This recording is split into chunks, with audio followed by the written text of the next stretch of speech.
Sometimes when I'm faced with a difficult situation, I'm gonna be honest with you, I do everything but pray. I talk about it, I worry about it and call it praying. I talk about it some more, and then I start time traveling. Were any of you here last week when Pastor Stephen said, don't time travel? I know that he made that point up about me because I am a professional time traveler. I go back in time and I think of all the things that I did wrong. The other day, I got in my time machine and I told myself this elaborate story of how something in my life today would have been so different if I had said no to one question that someone asked me 10 years ago. And if I had said no, so I'm in the time machine and I'm just thinking about that, I was like, if I had said no to that, then this would have happened, and then this wouldn't have happened, and then this would have happened. And I had pretty much convinced myself that everything today is my fault. And so I said to Stephen, because I really was convinced, and I said to him, I was like, do you ever wonder what would have happened if I had said no to that one situation? And my husband looked back at me, and he was like, Holly, you can't think that way. He said, you're going back and you're changing a past situation with future information. He said, that's not fair to your past self. And furthermore, he doesn't actually say furthermore, but that just makes it sound. He said, furthermore, he said, you're not taking into account all the things that could have happened if you had said yes. He said, you're making up the perfect scenario, and life is not perfect. And you did the best that you could with the information that you had at that time. And maybe that's a word for someone today who's been time traveling back and trying to do something over. But you know what? I'm so good at time travel, I can also go forward in time. A situation happened with one of my kids recently, and I got in my time machine. And the problem is I read too much fiction. And so I know a lot about time travel and time loops, and so I was off. And I was like, well, what if this happens while they're driving? And then what if this happens? And then what if that happens? And then what if, and I was so worried about a scenario that was not even happening. And then I wonder why I feel anxious. Pastor Stephen told us last week, all you have to do is don't. And Paul is backing this up. He says, do not be anxious about anything, but by prayer and petition with thanksgiving, present your request to God, and the peace that passes all understanding will guard your hearts and minds in Christ Jesus. I feel like the Lord sent me here today to tell someone, don't talk about it anymore.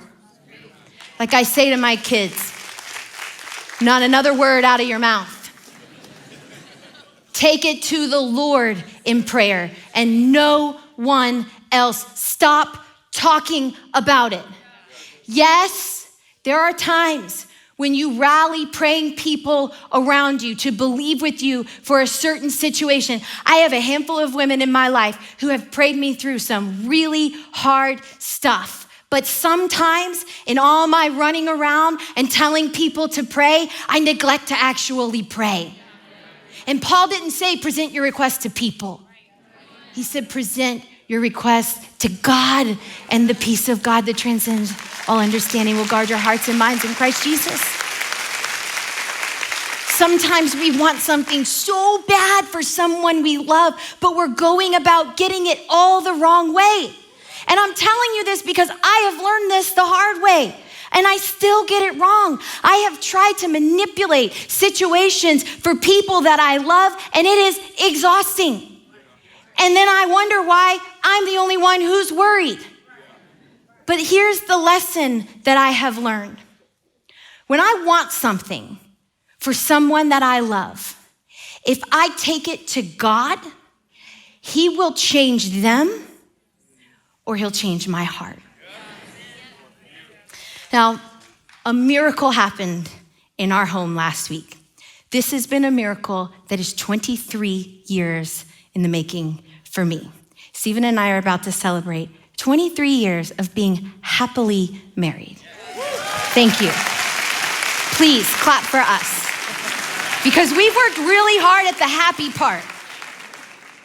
And I want you to know that what I'm about to share has only come after 23 years of learning the hard way about the power that comes when I hold my peace by practicing the work of prayer.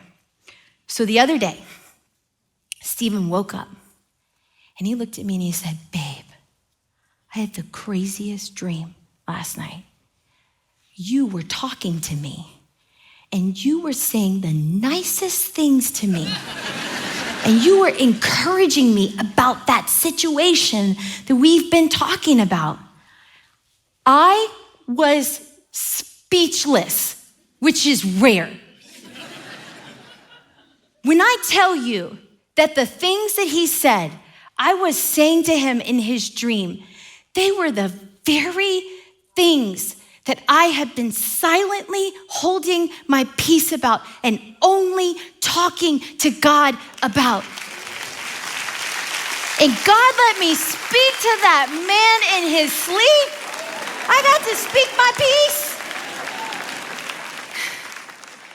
Guys, I have found that God can whisper in the ear of the one that I love the very thing that I have been shouting at them for months. That's great.